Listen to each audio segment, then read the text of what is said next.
తుమ్మిడిహెట్టి వద్దే కాళేశ్వరం కడితే ఖర్చు కేవలం 38,000 కోట్లతో అయిపోయేదన్నారు మంత్రి ఉత్తమ్ కుమార్ రెడ్డి. డిజైన్ మార్చడం వల్లే ఆ ఖర్చు 1,00,000 కోట్లకు పెరిగిందన్నారు ఆయన. ఏపీ ప్రభుత్వం గోదావరి నదిపై ప్రాజెక్టు కట్టకుంటే బనకచెర్ల వివాదం ఉండేదే కాదన్నారు. సూర్యాపేట జిల్లా పాలకీడు మండలం జన్పహాడ్ ఎత్తిపోతల పథకం పనులను మంత్రి ఉత్తమ్ పరిశీలించారు.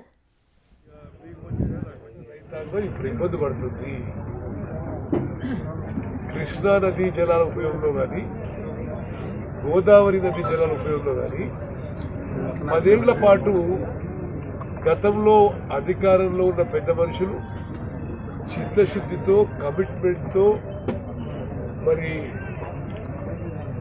సిన్సియారిటీతో ఇరిగేషన్ పనులు చేస్తుంటే ఈరోజు మనకు వచ్చే కష్టాలు రాకపోయింది. అయినా సరే మీకు ఒకటి చెప్పాలి, మరి ఇరిగేషన్ శాఖ వ్యవసాయ శాఖ కోఆర్డినేట్ చేసి మేమున్న ఈ 2 పంటల్లో ఖరీఫ్ రబీ ఓకే వానాకాలం యాసంగి 2 పంటలు కలిపి తెలంగాణ రాష్ట్రంలో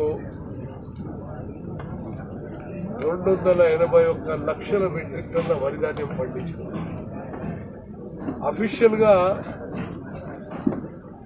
భారత ప్రభుత్వం కేంద్ర ప్రభుత్వం Telangana is number 1 paddy producing state in the country అని వాళ్ళు ప్రకటన కూడా చేశారు. ఓకే, ఇది తెలంగాణ 10 ఏళ్ళు వాళ్ళు ఉన్నప్పుడు కాలే, ఉమ్మడి ఆంధ్రప్రదేశ్లో కూడా కాలే. ఉమ్మడి ఆంధ్రప్రదేశ్లో 23 జిల్లాల కంటే ఎక్కువ, గత 10 ఏళ్లలో బీఆర్ఎస్ ప్రభుత్వం కంటే ఎక్కువ ఈ వానాకాలం యాసంగి పంటలు కలిపి మేం ప్రభుత్వం వచ్చిన తర్వాత 281 లక్షల మెట్రిక్ టన్నుల వరి ధాన్యం పండించి రైతులందరికీ మేలు చేసిన ఘనత మా ప్రభుత్వానికి దక్కింది. అదేవిధంగా నిన్న మొన్న మీరు చూసినారు 9,000 కోట్ల రూపాయలు రైతులకి నేరుగా వారి అకౌంట్లో రైతు భరోసా కింద కూడా ఇవ్వడం జరిగింది. 12,000 ఎకరాల చొప్పున ప్రతి పంటకి 6,000 ఎకరాల చొప్పున మా ప్రభుత్వం జమ చేసిన విషయం కూడా మీరు అందరూ గమనించారు. ఇప్పుడు కృష్ణా గోదావరి నదీ జలాల విషయానికి వస్తే అసలు గోదావరి నదీ జలాల్లో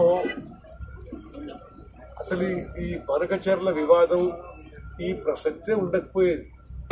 గతంలో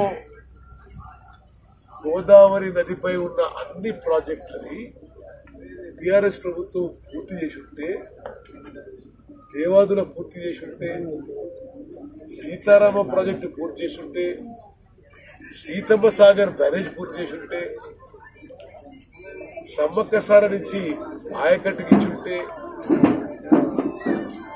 ఆ గోదావరి నది మీద గౌరవెల్లి పూర్తి చేసి ఉంటే, తుమ్మడిహెట్టి పూర్తి చేసి ఉంటే అసలు ఈరోజు ఈ బనకచెర్ల వివాదమే లేకపోయేది.